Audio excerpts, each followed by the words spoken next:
जो मुद्दे हम उठाते हैं, कवर करते हैं, वो कहीं ना कहीं प्रधानमंत्री नरेंद्र मोदी की मन की बात में शामिल हो जाते हैं। संडे स्पेशल पर प्रधानमंत्री नरेंद्र मोदी के मन की बात में उन मुद्दों पर चर्चा होती है, डिस्कशन होता है। याद है ना आपको, पिछले मन की बात में साइबर क्राइम और साइबर लॉ को लेकर प्रधानमंत्री ने मन की बात में अपील की थी, सोचो, रुको और ठहरो। और इस रविवार को मन की बात में बच्चों के पुस्तकालय की बात की है। और पिछले हफ्ते हमने इन दोनों मुद्दों पर लगातार चर्चा की है और एनसीसी पर भी चर्चा की है, जो आज उन्होंने अपनी चर्चा में, प्रधानमंत्री नरेंद्र मोदी ने अपनी चर्चा में शामिल की है। तो आज सबसे पहले साइबर लॉ पर, साइबर सेफ्टी पर मेरठ साइबर सेल क्या क्या कदम उठा रहा है, उसी को लेकर संडे स्पेशल।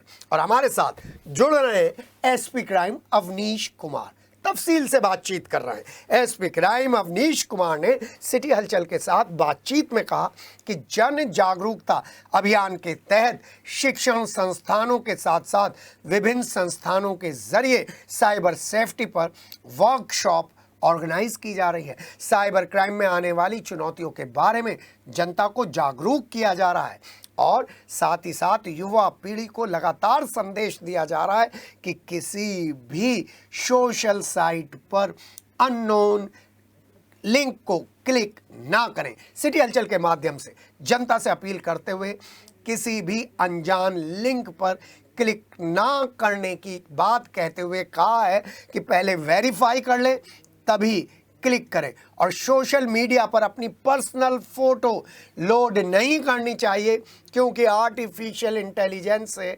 आपको लेकर गलत मैसेज भी दिया जा सकता है, डीप फेक के शिकार हो सकते हैं। इसलिए बहुत एहतियात के साथ सोशल मीडिया का इस्तेमाल करें। देखिए सिटी हलचल के साथ एसपी क्राइम अवनीश कुमार की ये स्पेशल बातचीत।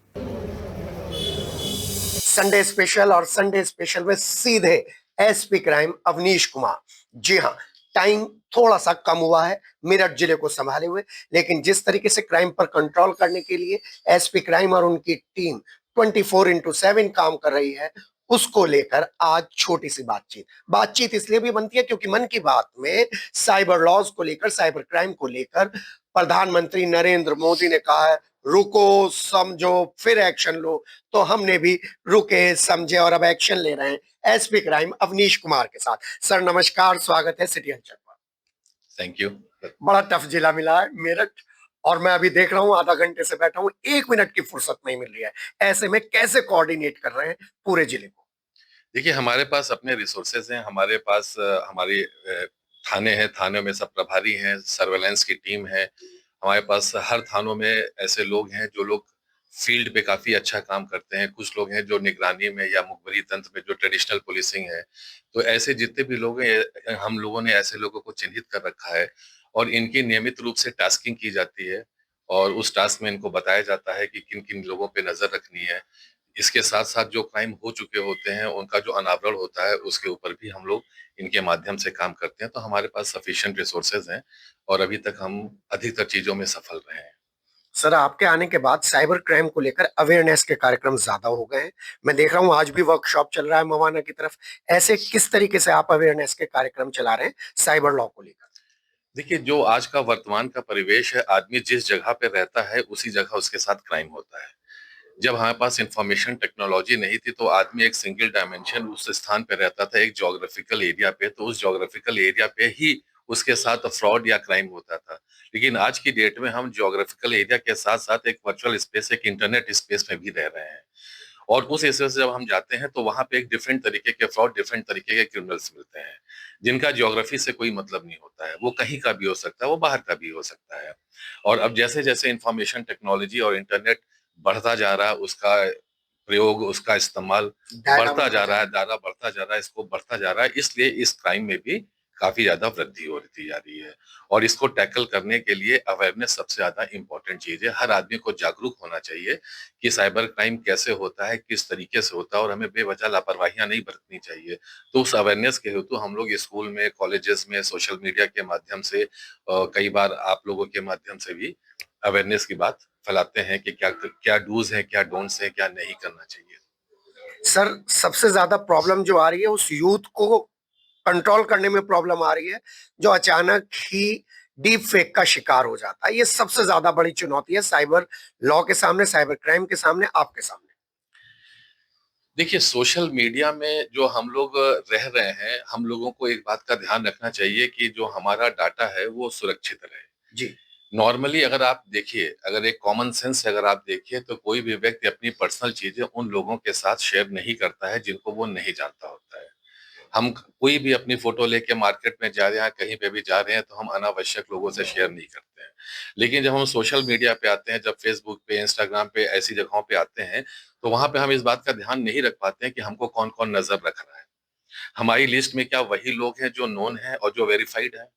तो होता ये है कि हम लोगों का बहुत सारा डाटा जो है, हम बिना सोचे समझे और लापरवाही से डाटा डाल घर में देते हैं, डालते स्प्रेड कर जाते देते हैं। हैं, स्प्रेड करते जाते हैं, जो बहुत से लोगों को मिलता जाता है, जिनका कोई भी मतलब नहीं है। बहुत सारे सॉफ्टवेयर, बहुत सारे ऐप्स हम लोग डाउनलोड करते हैं, अगर आप नोटिस कीजिए तो वो लास्ट में परमिशन मांगता है। कुछ ऐसे ऐप्स होते हैं जिनका आपके फोटोग्राफ से, आपके कॉन्टैक्ट से, आपकी गैलरी से कोई मतलब नहीं होता, लेकिन फिर भी वो मांगेंगे, और आदमी सोचे समझे बिना यस यस यस करते करते वो उनको उनका इस्तेमाल करता है, और इस तरीके से उसके डाटा भी पास ऑन होते जाते हैं, ट्रांसफर होते जाते हैं। तो डीप फेक से बचने के लिए हम लोग को, या इनफैक्ट किसी भी तरीके का साइबर क्राइम से बचने के लिए, deep fake is one of the that crime. It is not that कि ये कोई सेपरेट चीज है, ये भी उसी का एक पार्ट इट है। इज अ पार्ट तो ऑफ दैट। हमें अपने डाटा को कोशिश करनी चाहिए, अपने डाटा को और अपनी पर्सनल चीजों को कम से कम और बहुत ही रेस्पॉन्सिबली शेयर करना चाहिए। सर एक और जिम्मेदारी आ गई है, पेपर आउट हो रहे हैं, मुन्ना भाइयों को पकड़ने की जिम्मेदारी, और तार जुड़ जाते हैं मेरठ जेल की तरफ से। ऐसे में आपने अपने नेटवर्क को कैसे स्ट्रॉन्ग किया है और आम आदमी से आप क्या हेल्प चाहते हैं? देखिए, ऊपर से हमारे पास दिशा निर्देश हमें उच्च अधिकारी देते रहते हैं, उनका हमें मार्गदर्शन मिलता रहता है। जैसा कि हमने बताया कि हमारे पास इस जिले में हमारे पास अच्छे अधिकारी हैं, अच्छे अधीनस्थ अधिकारी हैं, और रिसोर्सेज भी हैं। बाकी ये सब ऐसी चीजें हैं कि इनकी बहुत ही इंट्रिकेट डिटेल्स को शेयर करना बहुत। इस प्लेटफॉर्म पे इनअप्रोप्रिएट होगा। लेकिन हाँ, हम पूरे टाइम विजिलेंट रहते हैं। जी सर। सर एक और प्रॉब्लम आई है डाटा हैकिंग की। उस डाटा हैकिंग को रोकने के लिए आधार कार्ड का क्लोनिंग कर लिया जाता है, आर्टिफिशियल इंटेलिजेंस का प्रयोग कर लिया जाता है। आम आदमी कैसे बच सकता है उससे, और आप क्या एफर्ट्स कर रहे देखिए, दो ही चीजें हैं। सबसे पहले तो जागरूकता होनी चाहिए, अवेयरनेस होनी चाहिए, उन्हें ये मालूम होना चाहिए। दूसरी चीज ये है कि जैसा कि मैंने आपसे कहा कि अपने डाटा को जहां तक हो सके सेफ रखना चाहिए। कोई भी चीज शेयर करने के समय हमें देखना चाहिए कि हम रिस्पॉन्सिबली उस चीज को शेयर करें। हमें किसी भी तरीके का शॉर्टकट या लालच में नहीं पड़ना चाहिए। हमें कोई भी ऐसी अननोन एक्टिविटी नहीं करनी चाहिए नेट के ऊपर जिससे हमें किसी प्रॉब्लम में फंस सके। हैं? सर मेरठ की जनता से क्या अपील करना चाहेंगे साइबर अवेयरनेस को लेकर? मैं यही अपील करना चाहूंगा कि आप सभी लोग जब भी इंटरनेट का इस्तेमाल करें तो उसको बहुत ही रेस्पॉन्सिबल तरीके से इस्तेमाल करें। अपने सोशल मीडिया पे अगर अपनी पर्सनल चीजें शेयर कर रहे हैं तो उसको भी बहुत ही रेस्पॉन्सिबली शेयर करें।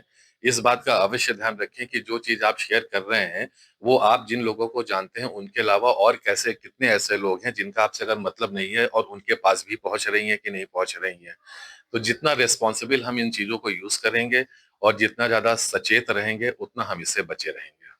सर आप कोई व्हाट्सएप नंबर या कोई ऐसा नंबर शेयर करना चाहते हैं जिस पर कोई इंफॉर्मेशन आपको देना चाहें और उसका नाम गुप्त रखा जाए?